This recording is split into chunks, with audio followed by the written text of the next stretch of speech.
शाम ढलती है, देखते देखते मौसम की रुत बदलती है।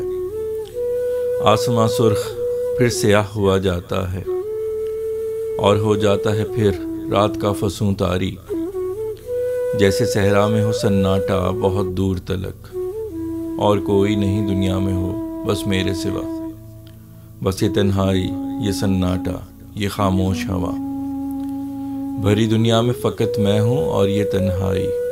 और कोई भी मेरे पास नहीं, दूर नहीं, जिसकी आवाज़ भी सुनने को तरसता हो दिल, जिसकी नफ़रत या मोहब्बत में तड़पता हो दिल। इसी असना में उभरता है चांद आसमां पे, और तारों के हंसी झुरमट में जैसे वो खेलता हंसता हुआ गुजरता है। इन चमकते हुए तारों से कहो छुप जाएं, ये सितारे नहीं जलते हुए अंगारे हैं, जिनकी हिद्दत से सुलगती हुई यादें मेरी बन के शोला सा मेरे दिल में भड़क जाती हैं।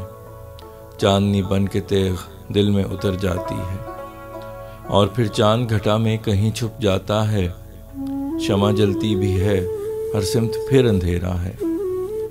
ना जाने किस कदर तवील अभी रात है ये, ना जाने दूर कहाँ और किधर सवेरा है।